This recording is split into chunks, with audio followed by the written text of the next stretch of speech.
ஹாய்ங்க எல்லாத்துக்கும் வணக்கம். இன்றைக்கி வந்து பார்த்திங்கன்னா 10 வெரைட்டிஸ் ஆஃப் ஜூஸஸ்ங்க, சூப்பு, கஞ்சி எல்லாமே கலந்து ஒரு 10 வெரைட்டிஸ் பார்க்கலாங்க. இது வந்து ஸ்கூல் போகிற குழந்தைகளுக்கு, காலேஜ் போகிறவங்களுக்கு, பெரியவங்களுக்கு எல்லாத்துக்குமே காமனானது தாங்க. ஃபஸ்ட்டு சாத்துக்குடி ஜூஸ் எப்படி செய்யலான்னு பார்க்கலாங்க. சாத்துக்குடி வந்து நம்ம கடையில் வாங்கும்போது மேல் தோல் வந்து ரொம்ப மெல்லிஸாக இருக்கிற மாதிரி பார்த்து வாங்கிக்கிட்டிங்கன்னா ஜூஸ் வந்து அதிகமாக கிடைக்குங்க. மேல் தோல் வந்து கெட்டி இல்லாமல் மெல்லிஸாக பார்த்து வாங்கிக்கோங்க, ஜூஸ் வந்து அதிகமாக கிடைக்கும். நான் இன்றைக்கி வந்துட்டு ஒரு டம்ளர் சாத்துக்குடி ஜூஸுக்கு நீங்கள் ஒரு சாத்துக்குடி எடுத்திங்கன்னா போதும். நான் இன்றைக்கி 2 டம்ளருக்கு 2 சாத்துக்குடி எடுத்திருக்கேங்க.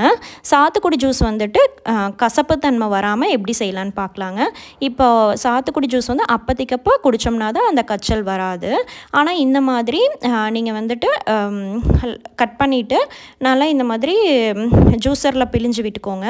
அது கூடவே லெமனும் ஏலக்காயும் சேர்த்தும் போது நம்மளுக்கு அந்த கச்சல் வராது. லெமனும் ஏலக்காயும் நீங்கள் சேர்த்து சாத்துக்குடி ஜூஸ் போடும்போது நம்மளுக்கு வந்துட்டு காலையில் நீங்கள் சாத்துக்குடி ஜூஸ் போட்டாலும் ஈவினிங் வரைக்குமே கச்சல் வராதுங்க. அதனால் வந்துட்டு நீங்கள் சாத்துக்குடி ஜூஸ் எப்போ போட்டாலும் அரை லெமனும் ஏலக்காயும் தட்டி சேர்த்துக்கோங்க.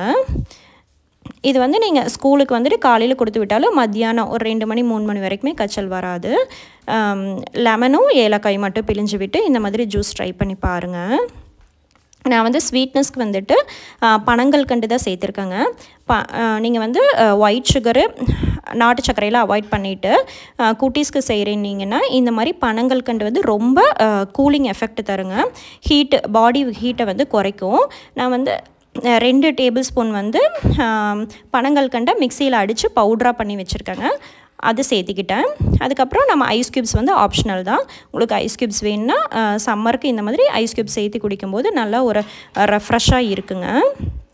இந்த மாதிரி சாத்துக்குடி ஜூஸ் வந்து குழந்தைகளுக்கு சாத்துக்குடி ப்ளஸ் லெமன் ப்ளஸ் ஏலக்காய் 3மே சேர்த்து பிழிஞ்சு கொடுத்து பாருங்கள். கண்டிப்பாக கசப்புத்தன்மை வராதுங்க. சாத்துக்குடியில் வந்து விட்டமின் சி அதிகம், ரெஃப்ரெஷ்ஷாக வச்சுக்கும். அடுத்தது வந்து பார்த்திங்கன்னா உளுந்தங்கஞ்சி தாங்க. உளுந்தங்கஞ்சி வந்துட்டு இந்த மாதிரி கண்டிப்பாக நீங்கள் சின்னதுலேருந்தே குழந்தைகளுக்கு கொடுத்து வரும்போது நல்ல போன்ஸ் வந்து ஸ்ட்ரென்தன் ஆகுங்க. நான் இன்றைக்கி வந்து 1 கப் அளவு கருப்பு உளுந்து எடுத்திருக்கேன். கருப்பு உளுந்து எடுக்கிறீங்கன்னா 1 மணி நேரம் ஊற வச்சுக்கலாங்க. இதே நீங்கள் வெள்ளை உளுந்துலேயும் செய்யலாம். வெள்ளை உளுந்துனா ஒரு அரை மணி நேரம் ஊற வச்சாலே போதுங்க. 1 மணி நேரத்துக்கு அப்புறம் நீங்கள் வந்துட்டு கருப்பு உளுந்து வந்து 1 மணி நேரம் ஊறினா தான் அந்த பொட்டெல்லாம் விட்டு வரும். அதனால் வந்துட்டு கருப்பு உளுந்து வந்து 1 மணி நேரம் ஊற வச்சதுக்கப்புறம் நீங்கள் வந்து நல்லா கழிஞ்சிட்டு நம்ம மிக்ஸி ஜாரில் போட்டு அரைச்சி கஞ்சி காய்ச்சிக்கலாங்க. கருப்புளுந்தில் வந்துட்டு பாதி அந்த மேல் தோல் வந்து பாதி மட்டும் எடுத்துருங்க. மீதி பாதியில் வந்துட்டு நம்மளுக்கு வந்துட்டு நார்ச்சத்து இருக்குங்க. அந்த தோலில் தான் நார்ச்சத்து அதிகமாக இருக்குது. அதனால் பாதிக்கு பாதி அந்த கருப்புளுந்தில் இருக்கிற தோலோடவே போட்டு அரைச்சிக்கோங்க.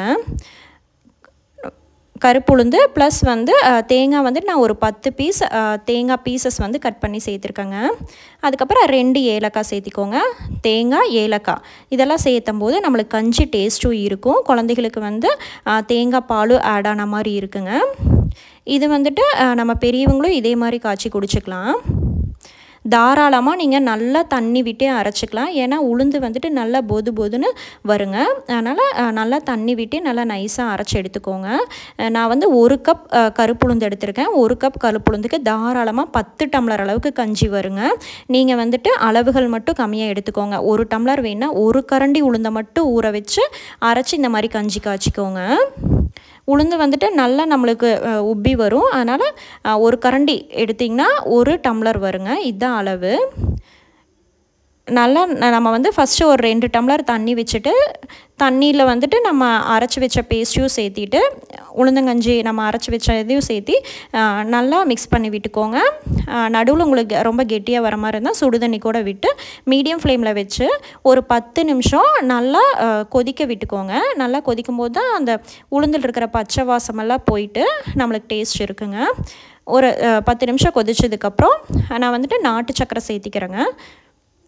நீங்கள் வந்து பெரியவங்க சாப்பிட்றீங்கன்னா இது நாட்டு சர்க்கரைக்கு பதிலாக உப்பு மட்டும் ஆட் பண்ணிக்கோங்க. ரொம்ப டேஸ்ட்டாக இருக்குங்க. தேங்காய் ஆட் பண்ணியிருக்கிறனால ஏலக்காய் எல்லாத்துலேயும் ரொம்ப ரொம்ப இந்த உளுந்தங்கஞ்சி டேஸ்ட்டாக இருக்கும். சீக்கிரமும் செஞ்சிடலாம். ஜஸ்ட் வந்து நீங்கள் 1 மணி நேரம் ஊற வச்சு அப்போதைக்கு அப்போவே காய்ச்சி குடிச்சிக்கலாங்க. குழந்தைகளுக்கும் நீங்கள் இந்த மாதிரி ஜூஸ் ஸ்கூலுக்கு கொண்டு போகணுன்னா அப்பப்போ இந்த மாதிரி கஞ்சி ரெசிபி கூட நீங்கள் பாட்டிலில் ஊற்றி ட்ரை பண்ணி கொடுக்கலாம். இது வந்து 6 நாளும் ரொம்ப கெட்டியாகாதுங்க. தாராளமாக நீங்கள் தண்ணி விட்டே நல்லா ஒரு 10 நிமிஷம் காய்ச்சி குடிச்சிக்கலாம். நல்லா நம்மளுக்கு கால்சியம் சத்து இதில் கிடைக்குதுங்க. குழந்தைகளுக்கு இந்த மாதிரி உளுந்தங்கஞ்சி மாதத்தில் 1 நாளைக்காவது ட்ரை பண்ணி பாருங்கள். ரொம்ப நல்லாயிருக்கும்.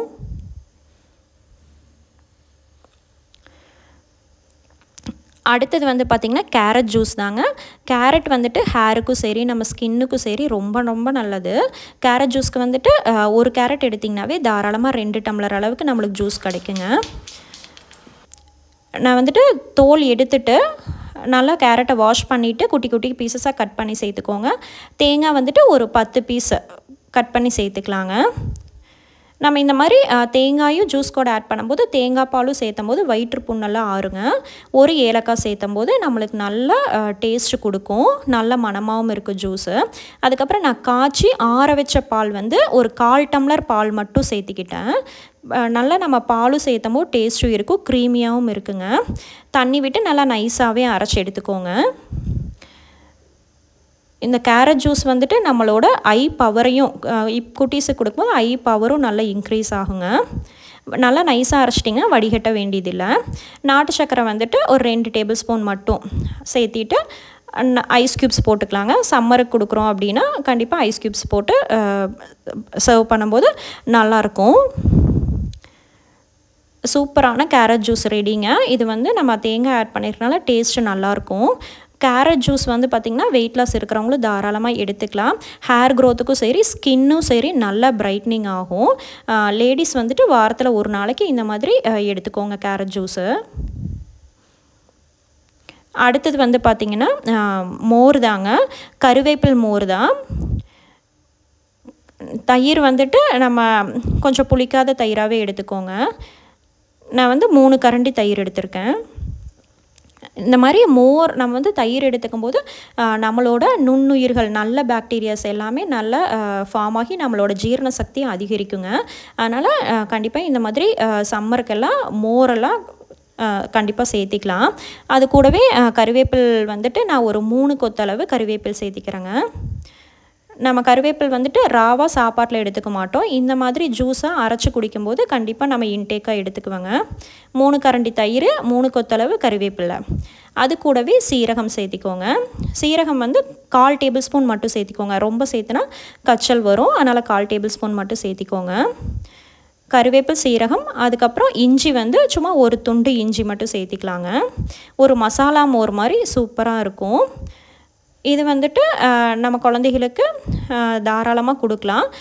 மோர் கொடுக்கும்போது வந்து அவங்களோட கட் ஹெல்த் வந்து நல்லா உங்களுக்கு டைஜஷன் ப்ராசஸ் வந்து நல்லா இன்க்ரீஸ் ஆகும்.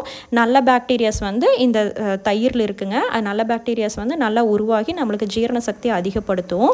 நல்லா தயிர் தான் நம்ம எடுத்தோம். அதனால் மோருக்கு வந்து தாராளமாக நீர் மோர் மாதிரி தண்ணி விட்டு கரைச்சிட்டு தேவையான அளவு உப்பு போட்டுட்டு ஐஸ் வந்து உங்களுக்கு தேவைப்பட்டால் போட்டு சர்வ் பண்ணிக்கோங்க. குழந்தைகளுக்கு இந்த மாதிரி வாட்டர் பாட்டிலில் கூட ஊற்றி கொடுத்து விட்டிங்கன்னா மதியான டைமில் தாராளமாக நல்லா குடிப்பாங்களுங்க. நம்மளும் வந்துட்டு பெரியவங்களுக்கு கொலஸ்ட்ரால் இருக்கிறவங்களும் சரி எல்லாருமே இந்த மாதிரி நீர்மோர் எடுத்துக்கலாம். அடுத்த ட்ரிங்க் வந்து பார்த்திங்கன்னா பீனட் பட்டர் ஷேக் தாங்க. கடையில் வாங்கி வேர்க்கடலை ஷேக் சாப்பிட்றதுக்கு நம்ம வீட்லேயே ரெடி பண்ணிக்கலாம். ரொம்ப டேஸ்ட்டாக இருக்குங்க. அதுக்கு வந்துட்டு வேர்க்கடலை வந்து வறுத்த வேர்க்கடலை இருந்தால் நீங்கள் டேரெக்டாக எடுத்துக்கலாம். நான் வறுக்காதங்காட்டி வறுத்து எடுத்துக்கிட்டேங்க. 1 கரண்டி எடுத்திங்கனாவே தாராளமாக 1 டம்ளர் அளவுக்கு ஷேக் வரும். நான் வந்து ஒரு 2 கரண்டி வேர்க்கடலை கூடவே ஒரு 5 பாதாம் சேர்த்துக்கிட்டேன். பாதாம் வந்துட்டு நம்மளோட கெட்ட கொலஸ்ட்ராலை குறைச்சி நல்ல கொலஸ்ட்ரால் இன்க்ரீஸ் பண்ணி கொடுக்குங்க. நல்லா வறுத்துக்கலாம். பாதாமும் வேர்க்கடலையும் நல்லா வறுத்து எடுத்துக்கோங்க. அளவுகள் மட்டும் எல்லாமே கம்மியாக யூஸ் பண்ணிக்கோங்க. ஏன்னா நம்ம அரைச்சி ஜூஸாக குடிக்கும்போது நல்லா தாராளமாக 1 கரண்டி எடுத்தாலே 1 டம்ளர் வருங்க. அதனால் அளவுகள் மட்டும் கம்மியாக எடுத்து செஞ்சுக்கோங்க. நல்லா வேர்க்கடலையும் பாதாமும் வறுத்ததுக்கப்புறம் மிக்ஸி ஜாரில் ஆட் பண்ணிவிட்டு ஸ்வீட்னஸ்க்கு வந்து நான் வந்து ஒரு 3 டேட்ஸ் வந்துட்டு கொட்டை எடுத்துகிட்டு சீடை ரிமூவ் பண்ணிவிட்டு டேட்ஸ் எடுத்துருக்கேங்க. ஸ்வீட்னஸ்க்காக தான் டேட்ஸ் எடுத்திருக்கேன். இது வந்து நீங்கள் கடையில் பீனட் பட்டர் வாங்குறதுக்கு பதிலாக இந்த மாதிரி வேர்க்கடலை பாதாம் டேட்ஸ் போட்டு ஷேக் செஞ்சு பாருங்கள். ரொம்ப ரொம்ப ஹெல்த்தியாக இருக்கும். டேஸ்ட்டு சூப்பராக இருக்கும். நான் நல்லா எல்லாத்தையும் மிக்சியில் அடித்து எடுத்துக்கிட்டேங்க. அதுக்கப்புறம் காய்ச்சி ஆற வச்ச பால் வந்துட்டு ஒரு 1/4 டம்ளர் சேர்த்தும் போது இன்னும் டேஸ்ட் வந்து நல்லா இருக்கும். காய்ச்சி ஆற வச்ச பால் வந்துட்டு ஒரு 1/4 டம்ளர் சேர்த்திட்டு சூப்பரான ஒரு பீனட் பட்டர் மில்க் ஷேக் ரெடிங்க. நீங்கள் வந்து காஃபி பவுடரில் எதுவுமே ஆட் பண்ண வேண்டியதில்லை. ஜஸ்ட் வந்துட்டு வேர்க்கடலை பாதாம் டேட்ஸு பால் மட்டும் ஆட் பண்ணி இந்த மாதிரி கொடுத்து பாருங்கள். குழந்தைகளுக்கும் டேஸ்ட்டும் நல்லாயிருக்கும். நல்லா நம்மளுக்கு வந்து வேர்க்கடலையில் வந்து அயன் கண்டென்ட் அதிகங்க. அதையும் அவங்க எடுத்துக்கிட்ட மாதிரி இருக்கும். அடுத்தது வந்து பார்த்திங்கன்னா சூப்பு தாங்க. காளான் சூப்பு. ஒரே மாதிரி ஜூஸு கஞ்சி இதெல்லாம் கொடுக்குறதுக்கு நீங்கள் ஈவினிங் டைம் ஸ்கூல் விட்டு வரானாங்கன்னா இந்த மாதிரி சூப்பு கூட நீங்கள் ரெடி பண்ணி கொடுக்கலாம். கார்ன் சூப்பு மஷ்ரூம் சூப்பு இந்த மாதிரியெல்லாம் செய்யலாங்க. நான் இதுக்கு வந்துட்டு ஒரு 10 பெரிய பெரிய காளான் மட்டும் கட் பண்ணி வச்சுட்டேன். அதுக்கப்புறம் ஃபஸ்ட்டு பேனில் ஒரு 2 டேபிள் ஸ்பூன் நல்லெண்ணெய் விட்டுக்கோங்க. 1/2 டேபிள் ஸ்பூன் சீரகம் கருவேப்பிலை தலை சேர்த்திட்டு ஒரு பெரிய வெங்காயம் குட்டி குட்டியாக சேர்த்துருக்கேங்க. ஒரு 5-6 பல் பூண்டு குட்டி குட்டியாக நறுக்கி சேர்த்துக்கோங்க. லைட்டாக நம்மளுக்கு வெங்காயம் பூண்டு வணங்கினதையுமே நல்லா க்ளீன் பண்ணி வச்சுருக்கிற காளான் சேர்த்துக்கோங்க. க்ளீன் பண்ணி குட்டி குட்டியாக கட் பண்ணி வச்சுருக்கிற காளான் சேர்த்திட்டு 1 நிமிஷம் அப்படியே சாட்டே பண்ணிவிட்டு ஒரு 1/4 டேபிள் ஸ்பூன் மஞ்சத்தூள் போட்டுக்கோங்க. உப்பு கொஞ்சம் போட்டுட்டு நம்ம வந்து மீடியம் ஃப்ளேமில் வச்சு மூடி வைக்கும்போது அதுலேயே காளான்லேயே தண்ணி வருங்க. அந்த காளானில் வர தண்ணி தான் ரொம்ப டேஸ்ட்டாக இருக்கும். ஒரு 5 நிமிஷம் மட்டும் இந்த மாதிரி லிட்டு போட்டு கவர் பண்ணிக்கோங்க. அதுக்குள்ளே நம்ம வந்துட்டு ராகி மாவு வந்து கரைச்சி உள்ளே ஊற்றிக்கலாங்க. நீங்கள் கார்ன்ஃப்ளவர் மாவுக்கு பதிலாக ராகி மாவு கரைச்சி ஊற்றி சூப் வச்சு பாருங்கள். நல்லா டேஸ்ட்டாக இருக்கும். நல்லா நம்மளுக்கு வந்து திக்னஸும் கிடைக்கும். இந்த மாதிரி ராகி மாவு வந்துட்டு நீங்கள் கரைச்சி உள்ள சூப்புக்குள்ளே ஆட் பண்ணிங்கன்னா டேஸ்ட்டும் நல்லாயிருக்குங்க. ராகியில் இருக்கிற நார்ச்சத்தும் நம்மளுக்கு கிடச்ச மாதிரி இருக்கும். அதுலேயே தண்ணி வந்துருச்சு. 5 நிமிஷத்தில் நல்லா தண்ணி வந்துருச்சுங்க. அது கூடவே இந்த கரைச்சி வச்சுருக்க ராகி மாவு ஆட் பண்ணிவிட்டு ராகி மாவு கெட்டியாகும். அது சூப்புக்குங்கிறனால தாராளமாக நீங்கள் ஒரு 2-3 டம்ளர் தண்ணி சேர்த்துட்டு சூப்புக்கு தேவையான உப்பு பெப்பர் தூள் வந்து கண்டிப்பாக சூப்புக்கு சேர்த்துனா நல்லா டேஸ்ட்டாக இருக்குங்க. 2 டேபிள் ஸ்பூன் பெப்பர் தூள் சேர்த்திட்டு ஒரு 10 நிமிஷம் கொதிக்க விட்டிங்கன்னா காளானும் நல்லா வெந்துக்கும். நல்லா நம்மளுக்கு சூப்பும் ரெடி ஆயிருங்க. இந்த மாதிரி ஈவினிங் டைமில் அந்த காளானோட கடிச்சிட்டு சாப்பிடும்போது க்ரன்ச்சியாகவும் இருக்கும். நல்லா சூடாக ஒரு சூப்பு சாப்பிட்ட மாதிரி ஒரு திருப்தி இருக்குங்க. இந்த மாதிரி காளான் சூப்பு ட்ரை பண்ணி பாருங்கள். ப்ரோட்டீன் இல்லாத உணவுன்னா மஷ்ரூம் தாராளமாக நீங்கள் எடுத்துக்கலாம். ப்ரோட்டீன் லோ தான் காளானில். அடுத்தது வந்து பார்த்திங்கன்னா நட்ஸ் பவுடர் மில்க் ஷேக் தாங்க. இது வந்து குழந்தைகளுக்கு ரொம்ப ரொம்ப நல்லது. நட்ஸை வந்து அவங்க டைரெக்டாக சாப்பிட மாட்டாங்க. நம்மளும் வந்துட்டு மார்னிங் வந்து நட்ஸை ஊற வச்சு நம்ம சாப்பிட்றதுக்கு பதிலாக இந்த மாதிரி நட்ஸ் பவுடராக நம்ம அரைச்சி வச்சுட்டு தண்ணியில் கூட கலந்துக்கலாம். குழந்தைகளுக்கு பாலில் கலந்து கொடுத்துக்கலாங்க. நான் வந்து ஒரு 6-7 பாதாம் பம்கின் சீட்ஸ் வந்து ஒரு 10 பம்கின் சீட்ஸ் எடுத்துருக்கேங்க. ஃப்ளாக்ஸ் சீட்ஸும் ஒரு 1/4 டேபிள் ஸ்பூன் அளவு எடுத்துக்கிட்டேன். தாராளமாக ஃப்ளாக்ஸ் சீட்ஸும் நம்ம எடுத்துக்கலாம். ஃப்ளாக்ஸ் சீட்ஸ் வந்துட்டு ஹேர் க்ரோத்துக்குலாம் ரொம்ப நல்லது. அது கூடவே வந்து பார்த்திங்கன்னா பிஸ்தா ஒரு 6-7 பிஸ்தாவும் சேர்த்திக்கிட்டேன். நீங்கள் இன்னும் வந்துட்டு மக்கானா சன்ஃப்ளவர் சீட்ஸு எது உங்கள் கிட்டே அது கூட சேர்த்திக்கலாம். நான் இன்றைக்கி வந்து பாதாம் பிஸ்தா ஃப்ளாக்ஸ் சீட்ஸு இது மட்டும் சேர்த்திக்கிட்டேங்க. நல்லா ஒரு 5 நிமிஷம் போல் ட்ரை ரோஸ்ட் பண்ணிக்கோங்க. ட்ரை ரோஸ்ட் பண்ணிவிட்டு மிக்ஸி ஜாரில் பவுடராக அரைச்சி வச்சுக்கோங்க. நம்ம பவுடர் அரைக்கும் போதே அதனோட வாசம் வந்து சூப்பராக இருக்கும். அவ்வளோ டேஸ்ட்டாக இருக்குது இந்த நட்ஸ் பவுடரு. ராவா கூட சாப்பிட்லாம். ஃபஸ்ட்டு வந்து தண்ணியில் ஒரு 2 டம்ளர் தண்ணியில் 3 டேபிள் ஸ்பூன் சேர்த்திக்கலாங்க. ஒருத்தருக்கு வேணும்னா 1 டம்ளர் தண்ணியில் 2 டேபிள் ஸ்பூன் சேர்த்திக்கோங்க. அப்போ தான் கொஞ்சம் திக்காக நம்மளுக்கு டேஸ்ட்டும் வரும். ஒருத்தருக்கு 1 டம்ளர் தண்ணியில் 2 டேபிள் ஸ்பூன் சேர்த்திக்கோங்க. நான் வந்துட்டு பனங்கல்கண்டு வந்து டைரெக்டாகவே சேர்த்திக்கிட்டேங்க. ஒயிட் சுகர் அவாய்ட் பண்ணிவிட்டு பனங்கல்கண்டு சேர்த்திக்கோங்க. ரொம்ப உடம்பு குளிர்ச்சி தரும். அது கூடவே ஒரு 1/4 டம்ளர் பால் சேர்த்திக்கலாங்க. பால் மிக்ஸ் பண்ணும்போது நம்மளுக்கு டேஸ்ட்டு நல்லாயிருக்கும். பெரியவங்களுக்கு கொலஸ்ட்ரால் இருக்குன்னா பால் அவாய்ட் பண்ணிவிட்டு சுடுதண்ணியில் மட்டும் கொதிக்க வச்சு இந்த நட்ஸ் பவுடர் ஆட் பண்ணி குடிச்சு பாருங்கள், ரொம்ப நல்லாயிருக்கும். குழந்தைகளுக்கு வந்து ஜூஸுக்கு பதிலாக இந்த மாதிரி ஸ்கூலுக்கு கூட நட்ஸ் பவுடர் மில்க் ஷேக் கொடுத்துடுங்க. அவங்களோட நல்ல ஸ்ட்ரென்த்தனிங்கும் இருக்கும், இம்யூனிட்டி பவரும் இன்க்ரீஸ் ஆகும். நட்ஸ் அவங்க எடுத்துக்கிட்ட மாதிரி இருக்கும். இந்த மாதிரி கொடுத்துடும் போது ட்ரை பண்ணி பாருங்கள், நல்லாயிருக்கும்.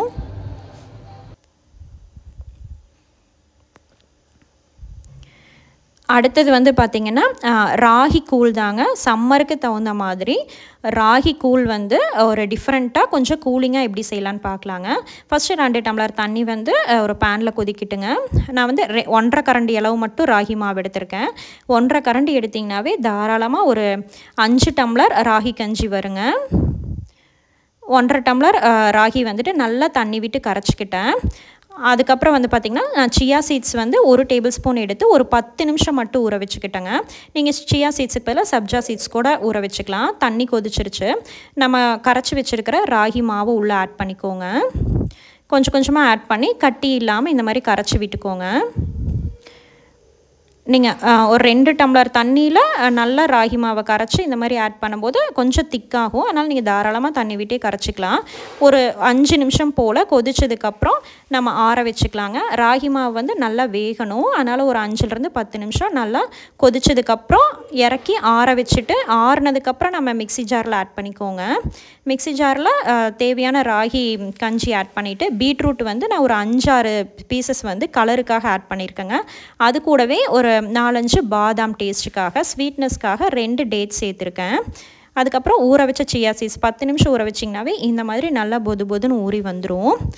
சியா சீட்ஸ் வந்து நம்ம உடம்புக்கு நல்லா குளிர்ச்சி கொடுக்குங்க. நல்லா நம்ம வந்து அரைச்சி எடுத்துக்கலாம். ராகி கஞ்சியும் நம்ம அரைக்கும் போது அந்த சியா சீட்ஸும் சேரும்போது கொஞ்சம் வலுவழுப்பு தன்மையாக தான் இருக்கும். ஆனால் டேஸ்ட்டு நல்லா இருக்குங்க. ஐஸ் க்யூப்ஸ் சேர்த்து சர்வ் பண்ணும்போது நல்லா இந்த சம்மருக்கு தகுந்த மாதிரி சூப்பரான ட்ரிங்க்குங்க. ராகி வந்துட்டு நார்ச்சத்து அதிகம். அதுக்கப்புறம் பீட்ரூட் ஜூஸு வந்துட்டு நம்ம ஸ்கின்னுக்கெலாம் ரொம்ப நல்லதுங்க. இது வந்து எல்லாருமே எடுத்துக்கலாம். குழந்தைகளுக்கும் சரி, நம்ம பெரியவங்களுக்கும் சரி. பெரியவங்களுக்கு வேணால் டேட்ஸை விட்டுட்டு உப்பு போட்டு கூட நீங்கள் கலந்து இந்த மாதிரி மார்னிங் பிரேக்ஃபாஸ்ட்டாக கூட குடிச்சிக்கலாம். ட்ரை பண்ணி பாருங்கள். அடுத்தது வந்து பார்த்திங்கன்னா மாப்பிள சம்பா அரிசியில் கஞ்சி தாங்க. மாப்பிள சம்பா அரிசி வந்துட்டு நான் 1 மணி நேரத்துக்கு முன்னாடியே 1 கப் ஊற வச்சுக்கிட்டேங்க. 1 கப் ஊற வச்சிங்கன்னா தாராளமாக 5 பேர்த்துக்கு கஞ்சி கிடைக்கும். 1 மணி நேரம் ஊற வச்சுட்டு நம்ம வந்துட்டு மிக்ஸி ஜாரில் அந்த தண்ணி வந்து கஞ்சி காய்ச்சறக்கு யூஸ் பண்ணிக்கலாம். ஊற வச்ச தண்ணி வேஸ்ட் பண்ண வேண்டாங்க. ட்ரெயின் பண்ணி வச்சுட்டு நம்ம மிக்ஸி ஜாரில் தேவையான தண்ணி விட்டு நல்லா நைஸாகவே எவ்வளோக்கு எவ்வளோ அரைக்க முடியுமோ அவ்வளோ நைஸாக அரைச்சிட்டு டேரெக்டாக பேனில் நம்ம அரைச்ச மாப்பிள சம்பா கஞ்சியும் சேர்த்துட்டு நம்ம ஊற வச்ச தண்ணி இருந்துச்சுன்னா அது கூடவே கஞ்சிக்கு சேர்த்திக்கோங்க. நல்லா வேகணும் அரிசி. அதுக்கப்புறம் வந்து பார்த்திங்கன்னா சீரகம் கொஞ்சம் சேர்த்தும் போது நம்ம உடம்பை வந்து நல்லா சீராக வச்சுருக்கோம். கஞ்சியும் நல்லா டேஸ்ட்டாக இருக்குங்க.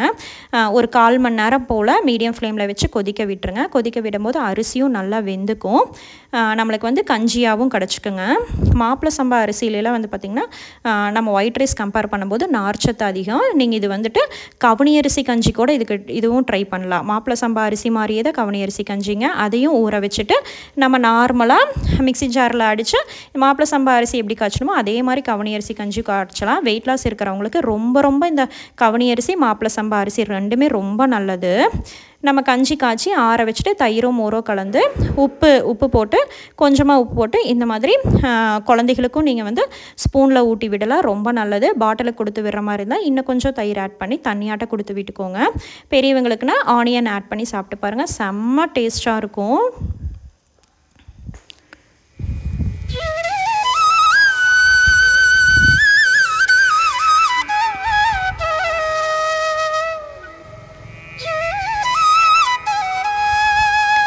அடுத்தது லாஸ்ட் ரெசிபி வந்து பார்த்திங்கன்னா புதினா லெமன் ஜூஸ் தாங்க. மின்ட் ஜூஸ் தான். புதினா வந்து பார்த்திங்கன்னா எல்லாருமே கண்டிப்பாக தாராளமாக நம்ம சேர்த்திக்கலாம். கொலஸ்ட்ரால் இருக்கிறவங்களுக்கும் சுகர் இருக்கிறவங்களுக்கும் சரி புதினா ரொம்ப ரொம்ப நல்லதுங்க. ஜீரண சக்தி அதிகப்படுத்தும். குழந்தைகளுக்கு வந்துட்டு நல்ல ஒரு சுறுசுறுப்பாக வச்சுருக்கோம். நம்மளோட டைஜஷனும் அதிகப்படுத்தும். அதனால் புதினா வந்துட்டு நம்ம சாப்பாட்டில் சாப்பிட்டா எடுத்து வச்சுருவாங்க. இந்த மாதிரி ஜூஸாக ட்ரை பண்ணி பாருங்கள். புதினா வந்து நல்லா ஃப்ரெஷ்ஷாக பொரிச்சிட்டு வந்து க்ளீன் பண்ணி சேர்த்திக்கோங்க. இஞ்சி வந்து சும்மா கொஞ்சமாக ஒரு துண்டு இஞ்சி மட்டும் சேர்த்துக்கோங்க. அதிகமாக சேர்த்துனிங்கன்னா புதினாவிலே காரம் இருக்கும், இஞ்சியிலே காரம் இருக்கும். அதனால் இஞ்சி வந்து ரொம்ப கம்மியாக சேர்த்திட்டு லெமன் வந்து ஒரு லெமன் ஃபுல்லாக பிழிஞ்சு விட்டுக்கோங்க. உப்பு சேர்த்தும் போது டேஸ்ட் இன்னும் என்ஹான்ஸ் பண்ணி கொடுக்குங்க. சும்மா ஒரு பிஞ்ச் மட்டும் உப்பு சேர்த்திக்கோங்க. இஞ்சி உப்பு எல்லாமே ரொம்ப கம்மியாக சேர்த்திட்டு ஃபஸ்ட்டு வந்து அரைச்சிட்டு அதுக்கப்புறம் தண்ணி விட்டுக்கோங்க. நான் வந்து தண்ணி விட்டு அரைச்சதுனால நான் வடிகட்டிட்டேன். ஒரு லெமன் பிழிஞ்சிருக்கிறதுனால நம்ம வந்து 1 டம்ளர் தண்ணி தாராளமாக விட்டு டைல்யூட் பண்ணி எடுத்துக்கலாங்க. சூப்பரான புதினா லெமன் ஜூஸ் ரெடிங்க. இது வந்து ஜீரண சக்தி அதிகப்படுத்தும், சுறுசுறுப்பாக வச்சுருக்குங்க. அவ்வளோதாங்க. 10 வெரைட்டிஸ் ஆஃப் ஜூஸஸ், சூப்பு, கஞ்சி ரெசிபி பார்த்தாச்சுங்க. இந்த வீடியோ வந்து உங்களுக்கு ஏதாவது ஒரு வகையிலையாவது யூஸ்ஃபுல்லாக இருந்திருக்கும்னு நம்புகிறேன். பிடிச்சிருந்தா மறக்காமல் என் சேனலுக்கு சப்ஸ்கிரைப் பண்ணிக்கோங்க. தேங்க்ஸ் ஃபார் வாட்சிங். Bye by.